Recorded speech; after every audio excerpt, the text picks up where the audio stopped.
saya ingin menyampaikan tentang arsitektur rumah Jawa, tapi saya tergelitik dengan Pak Saifuddin tadi itu. Jadi menjelaskan tentang Mayu Hajining Bawono, Manunggaling Kawula Gusti, Sangkan Paraning Dumadi. Kebetulan Yogyakarta itu unik.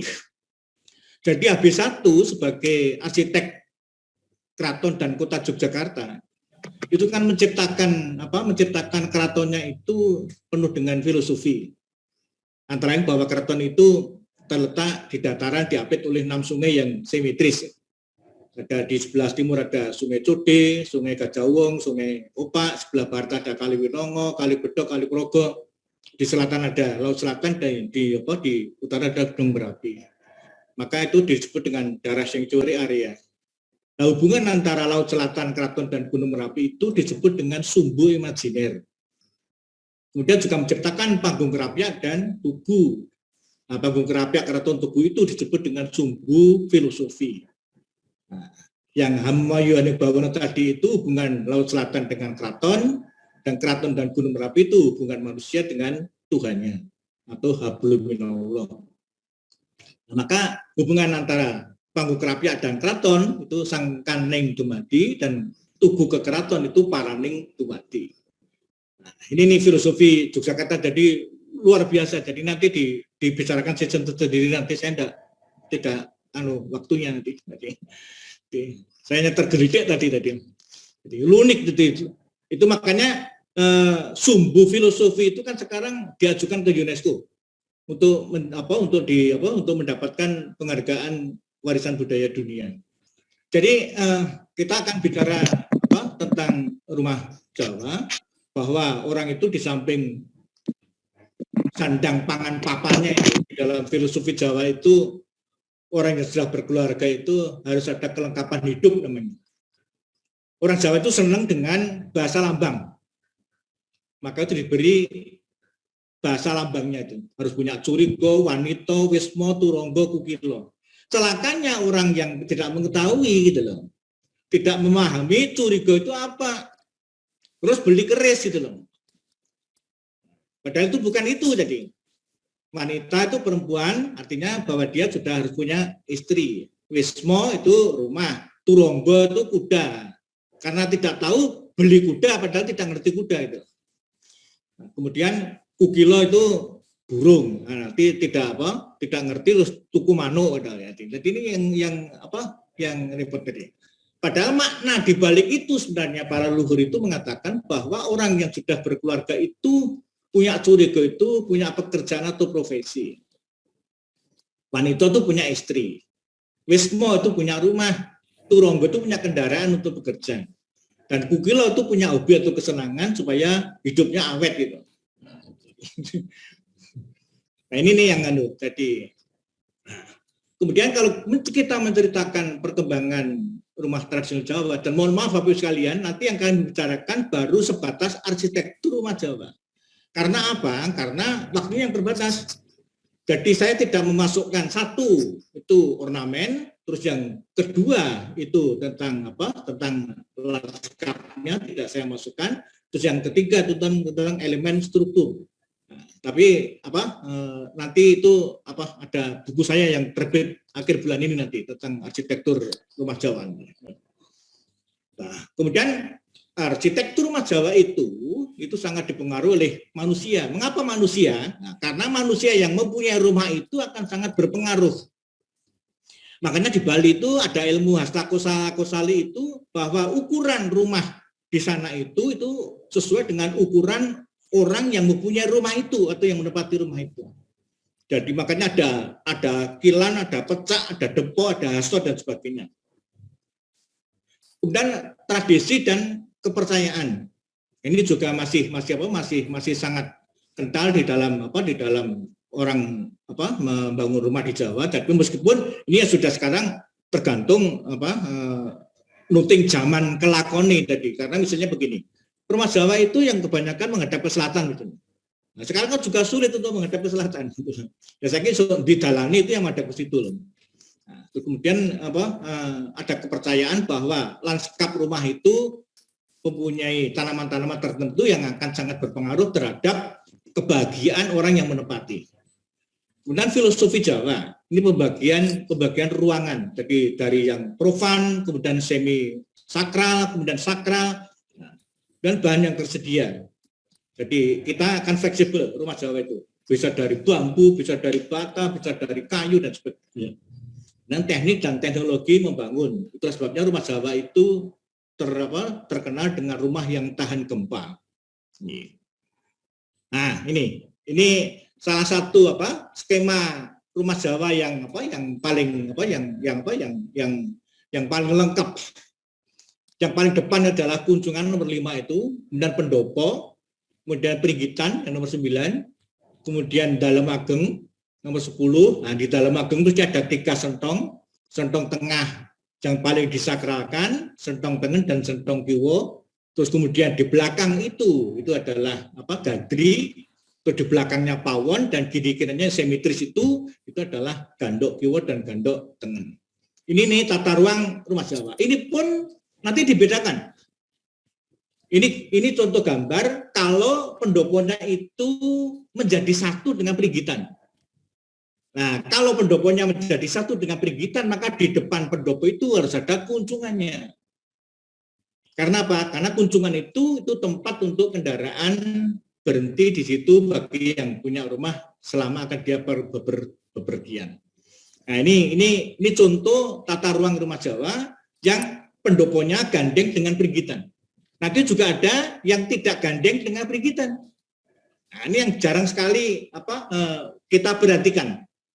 Kalau itu tidak gandeng dengan Pringgitan, berarti antara pendopo dengan Pringgitan ada yang dinamakan dengan longkangan nomor 8 itu. Jadi longkangan itu adalah ruangan yang memisahkan antara pendopo dengan Pringgitan. Maka disebut juga dengan paretan. Paretan itu dari kata reto. Reto itu kendaraan orang zaman dulu. Nah, kalau tata ruang rumah ini itu ada longkangan antara pendopo dengan Pringgitan, maka di depan pendopo tidak ada kunjungan. Maka di depan pendopo itu ada bangunan menerus, baik itu berupa arsitektur kampung atau limasan yang disebut dengan topengan. Itu sepanjang itu. Jadi ini jadi bedanya kalau baru pendopo dengan Pringgitan itu ada longkangan dan tidak saja mempengaruhi bangunan pendoponya itu. Contohnya ini. Nah, ini dalam Mangkubumen. Jadi ini pendopo, kemudian ini topengan, ini longkangan. Terus ini dalam magangnya di belakang itu. Nah, biasanya sebenarnya aslinya longkangan itu terbuka. Nah, kemudian ditutup karena menghindari kalau terjadi hujan gitu loh. Makanya bentuknya terjadi wagu gitu. Jadi merusak tata ruangnya.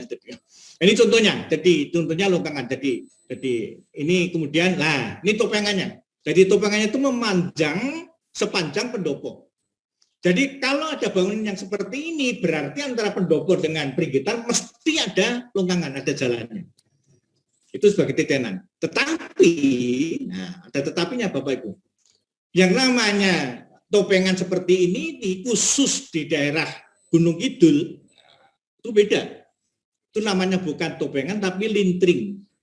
Nah, pokoknya kalau di Gunung Kidul itu pendopo dengan rumah gandeng atau tidak gandeng dengan Pringgitan, depannya mesti ada lintringnya itu. Itu khusus di Gunung Kidul. Contohnya ini lain. Nah, jadi ini setiap di bangunan di sana itu ada lintringnya.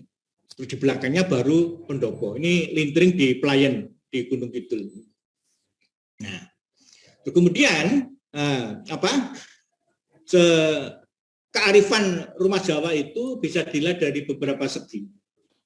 Kalau kita bicara rumah Jawa tidak hanya joglo loh, dari yang paling sederhana panggang P, kemudian pelana, kemudian limasan, kemudian joglo, dan khusus yang tajuk. Gitu. Nah. Pengontrolan iklim itu bentuk atapnya, peninggian lantainya, kemudian penyelesaian dindingnya, pengamanan kenyamanan itu penyelesaian dinding, pintu dan jendela yang biasanya simetris, halaman yang baik, tanaman yang tidak hanya dilihat dari sisi fungsi teknis dan estetis, tapi juga dari sisi filosofis. Itu kehebatannya vegetasi untuk rumah Jawa. Kemudian naluri untuk mempertahankan diri terhadap lingkungan itu konstruksi yang mudah dibongkar pasang. Jadi rumah Jawa itu bisa dibedol istilahnya. Jadi karena konstruksinya itu kebanyakan konstruksi sendi bukan konstruksi jepit. Kemudian yang bangunan tahan gempa itu melalui konstruksi hubungan sendi antar tiang dan umpak, konstruksi dudur dan tumpang sari, sistem sambungan dengan pasak, sambungan purus dan lubang tanpa paku karena menggunakan pasak, sambungan ekor burung, sambungan miring berkait dan sebagainya. Sebagai contoh begini. Nah, ini hubungan umpak antara dengan soko. Ini pun nanti bicara ini umpak yang berfilosofi. Karena umpak ini Padma ini itu ada kaligrafi Arabnya. Jadi itu mim kha mim dal. Jadi umpak yang seperti ini tuh dia dinamakan ada ornamennya yang mengandung nama Rasulullah Muhammad. Saya pernah diprotes itu dulu. Wong nama Nabi digunakan untuk umpak gitu. Nah, terus saya jawab karena di atas umpak itu adalah kaligrafi yang juga berkaitan dengan ajaran agama Islam. Jadi misalnya sorotan dan putri mirong. Nah, sorotan putri mirong itu kan alif lam mim, terus kemudian Muhammad Rasulullah. Jadi kalau dibaca Muhammad Rasulullah alif lam mim permulaan Baqarah dan sebagainya. Terus di bawahnya itu begitu. Jadi bahwa raja itu menjadi penopang tegaknya agama. Nah, gitulah. Nah, ini lubang di dalam umpaknya. Jadi ini konstruksinya sendi bukan jepit. Nah, sekarang kan malah jadi umpak artificial. Karena konstruksinya jepit, kemudian dijepit malah jadi bukan sendi lagi. Maka kalau terjadi gempa ya roboh gitu. Nah, ini purusnya. Nah, ini salah satu penyebab mengapa Trajumas dulu roboh, bangsa Trajumas di keraton itu. Jadi karena purusnya ini sudah pada gapuk. Jika pada waktu terjadi goncangan ini meleset, akhirnya itu runtuh bangunan itu. Ada satu lagi soko yang tidak diberi purus waktu merenovasi itu. Nah, sehingga akhirnya waktu kena gempa geser jadi roboh. Ini konstruksi sendi. Nah, terus ini pasak. Ini pasak. Jadi pasaknya itu mesti tampangnya ekor burung. Nah, pasak ini pun ada namanya Gondomaru. Namanya Gondomaru. Ini konstruksi pasak. Ini sambungan ekor burung.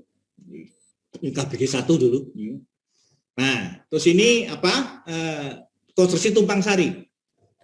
Coba Bapak Ibu perhatikan, antara yang kiri dan yang kanan itu ada bedanya, meskipun gambarnya hampir sama itu.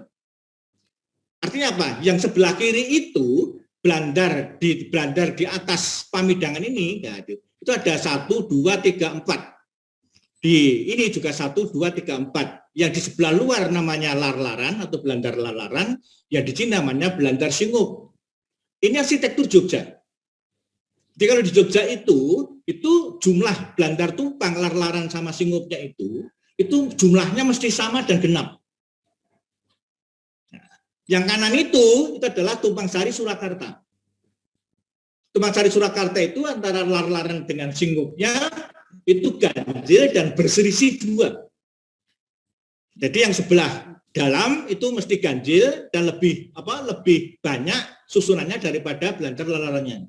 Jadi kalau ini 3, maka di sini 5. Kalau di sini 5, di sini 7. Jadi kalau lar-larannya 3, kemudian singupnya 5. Lar-larannya 5, singupnya 7. Itu di arsitektur Surakarta. Jadi ini saya batasi Jogja dan Solo yang saya tahu gitu. Kalau yang lain-lain mungkin saya tidak tahu gitu, kurang mengetahui. Nah, ini begitu. Nah, ini juga demikian. Nah, ini Bapak Ibu lihat, ini waktu kita bongkar Trajumas dulu, ini kan kelihatan, ini tempat-tempat pasak ini, ekor burung. Nah, pasaknya namanya Gondomaru. Nah, tanda yang seperti ini, yang seperti udang ini, itu adalah tanda undagi. Tanda undagi itu orang Jawa itu kalau membuat rumah, kiblatnya bukan utara, selatan, timur, barat, tapi sudut timur laut, tenggara, barat daya, dan barat laut. Maka ada kodenya lain, ini kode tanda. Ini kodenya Nurwitri. Nurwitri berarti sudut ini itu terletak di arah barat daya. Nah, contohnya ini. Nah, ini. Jadi ini tanda undaginya yang dipasang oleh para tukang kayunya itu. Yang ini Norosunyo itu mesti terletak di timur laut, kemudian yang ini Ganio itu mesti terletak di tenggara, kemudian Nurwitri terletak di barat daya, dan Biobio itu arah barat laut. Jadi orang kuno dulu sudah lihat dalam itu. Jadi dia tidak pernah kehilangan lacak untuk membangun itu. Jadi karena semua sudah diberi tanda. Namun tandanya bukan Lor Kidul Kulon Wetan. Terus kemudian ini tingkat kesakralannya. Jadi dari halaman pendopo Pringgitan itu merupakan public space hingga profan. Dalam ageng itu mesti disakralkan. Nah, ini tata vegetasi ini belum saya bicarakan di sini, hanya memberi kesan tahu bahwa bedanya tata vegetasi rumah Jawa dan tata vegetasi pada umumnya. Kalau vegetasi pada umumnya kan dilihat dari tiga sisi. Sisi fungsi, sisi teknis, sisi estetis. Kalau Jawa tidak, masih ditambah lagi dengan sisi estetis. Jadi meskipun tanamannya itu dari sisi teknis, fungsi, dan ini memenuhi syarat, kalau dari sisi filosofis tidak memenuhi syarat, maka tidak ditanam di situ. Contohnya sawo kecik. Sawo kecik itu tanaman penyerap timbal atau BB yang terbesar. Nah, tapi sawo kecik itu kalau ditanam di jalan kan cocok. Dulu Malioboro itu ada sawo keciknya. Terus akhirnya saya minta untuk ditebang karena tidak sesuai dengan filosofinya. Karena apa? Karena filosofinya sawo kecik itu tanaman di halaman. Karena maknanya sawo kecik itu sarwo becik. Serba baik agar yang punya rumah itu serba baik. Jadi tidak kita satu ditanami jati sama gue agar orang yang punya rumah itu gitu loh. Jadi sejatining itu supaya berbuat yang selalu sarwo becik. Ambrih duwe kelebihan. Nah, ini sentong tengah yang paling disakralkan. Ada tempat tidur tapi tidak ditiduri. Jadi karena ini tempat untuk persembahan pada Dewi Sri. Maka disebut juga dengan pasren, artinya tempat untuk Dewi Sri. Sekarang kita langsung bicara tentang urutan strata arsitekturnya. Dari yang tertinggi sampai yang terendah nanti. Ini exception, tajuk itu kalau di arsitektur Jawa itu biasa digunakan untuk rumah ibadah. Nah, tajuk itu denahnya mesti bujur sangkar karena diagonal itu kalau digariskan maka ketemu di satu titik. Nah, satu titik lah itu nanti menjadi puncak dari atap yang paling atas. Tidak saya sebutkan ini namanya ada tajuk pokok, lawaan, lambang teplok, lambang gantung, Sumartinandun. Ini pun baru antara lain, jadi masih banyak lagi. Nah, sebagai contoh ini tajuk lawaan itu berarti tajuk yang atapnya susun dua. Yang paling atas, kemudian dan penanggap namanya yang kedua. Terus yang kanan itu tajuk lawaan lambang gantung. Artinya apa? Lambang gantung itu antara atap yang paling atas dan atap di bawahnya pisah. Pisahnya dengan konstruksi lambang gantung. Konstruksi lambang gantung itu nanti ada bicara tersendiri. Terus ini masjid gede, keraton. Ini masjid bangunan induknya tajuk, tapi serambinya itu limasan. Nah, ini namanya limasan itu panjang namanya. Jadi ini limasan, lambang gantung, kelabang nyander. Nah, jadi limasan, lawaan, lambang gantung, kelabang nyander. Namanya sekian banyak. Terus ini masjidnya itu mesti atapnya susun 3. Ada maknanya itu. Jadi ini syariat, tarekat, hakikat, makrifat atau muslimin, kemudian mukminin, muklisin, dan mutakin. Maka atap Jawa itu tidak dom, mesti konstruksinya itu makuto. Nah, seperti ini. Jadi makuto ini ada lambangnya. Nanti makuto itu mesti ini seperti bodo karena huruf alif angka 1. Terus ini daun kluwe sama kembang gambir. Karena orang yang sudah mutakin itu punya kelebihan ilmu agama, kemudian harum namanya, laksana harumnya bunga gambir. Nah, ini satu-satunya di Jogja ini. Tajuk lawaan Semar Sinongsong lambang gantung. Ini Masjid Soko Tunggal di Taman Sari. Ini umpaknya diambil dari umpak tinggalan Sultan Agung di Kerto. Nah, ini nih. Ini Masjid Soko Tunggal di Taman Sari ini. Ini umpaknya diambil tinggalannya Sultan Agung dari Kerto, dari Ciding Kerto ke sini. Terus kemudian ini membuat bangunan atau Masjid Soko Tunggal yang sokonya hanya satu. Luar biasa ini. Ini seperti bangunan yang ada di Kesultanan Kasepuhan Cirebon. Joglo. Nah, joglo itu stratanya yang juga yang tertinggi. Jadi saya tidak bicarakan joglonya banyak sekali, joglo Jubungan, Lawaan, Jombongan, Cinom, Trajumas, Mangkurat, Pengrawit, Ageng, Semarti, Nandul. Jadi kalau ingin belajar nanti baca bukunya saja. Ini contoh-contohnya saja. Nah, ini joglo Lawaan itu joglo yang hanya terdiri dari atap burunjung dan penanggap. Atap yang teratas itu kalau joglo namanya burunjung. Joglo Sinom kalau atapnya susun 3. Jadi burunjung, penanggap, emper. Nah, ini namanya joglo Sinom. Contohnya begini. Nah, ini bangsa Kemandungan ini bangsa lebih tua dari Keraton Jogja yang berada di di halaman Kemandungan di Keraton Yogyakarta. Ini bangunan yang pertama kali dijujuk oleh Pangeran Mangkubumi pada waktu beliau jengkar dari Keraton Surakarta untuk melawan VOC. Jadi dijujuk rumah ini. Ini rumahnya Demang Prawiro Mantri di Pandak Karangnongko di Sukawati Sragen. Tapi karena hanya Demang, tidak boleh pakai joglo Sinom. Jadi joglonya hanya joglo Lawaan, burunjung dan penanggap. Pada waktu dibawa Pangeran Mangkubumi untuk menghormati beliau, gitu. Kemudian ditambah dengan emper, jadinya joglo Sinom. Ini wajib dikunjungi Pak tadi. Nah, terus ini joglo Sinom, rumah pangeran dalam Puspo Dinengratan. Ini joglonya joglo Sinom. Jadi berujung, penanggap, emper. Nah, terus kemudian ini ada kunjungannya. Ini kunjungannya itu bentuknya pelana. Jadi pelana. Terus, nah ini kalau orang tidak memperhatikan ya tidak taken for granted saja. Ini joglo Mangkurat di bangsa Sri Menganti. Joglo Mangkurat itu kalau berunjung atap paling atas dengan penanggapnya dengan di bawahnya itu pisah yang merah ini. Nah, pisahnya itu dengan konstruksi lambang gantung. Antara penanggap dengan emper pisah tapi gatuk. Pisah tapi gatuk nyatu ini disebut dengan lambang sari. Nah, kombinasi lambang gantung dengan lambang sari itu di dalam ilmu arsitektur Jawa itu disebut Mangkurat. Maka sebenarnya bangsa Sri Menganti ini arsiteknya adalah joglo Mangkurat. Karena antara burunjung dengan penanggap ini lambang gantung, ini lambang sari.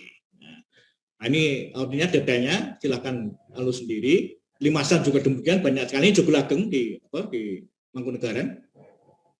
Di Limasan juga bisa dilihat Limasan pokok, patul guang dan sebagainya. Gotong mayit, kiri gancet, gajah ngombe, Limasan gajah mungkur. Ini contohnya di Masjid Gede Keraton Jogja. Limasan lambang teplok. Nah, ini Limasan Semarti Nandul, contohnya di Kori Brojonolo Keraton Jogja. Kampung juga demikian, hampir sama dengan Limasan. Nah, ini Kampung Pacul Guang, ini di Kota Jogja loh, di Jalan Tirto Jepuran. Nah, di Kampung Pacul Guang, gajah ngombe, serotong. Nah, ini Kampung Dorokepak, tentunya bangsa Tamanan Keraton Jogja.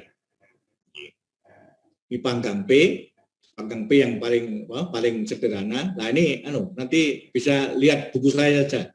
Ini saya nulis buku tentang arsitektur rumah tradisional Jawa Yogyakarta. Nah, ini terbit akhir bulan ini.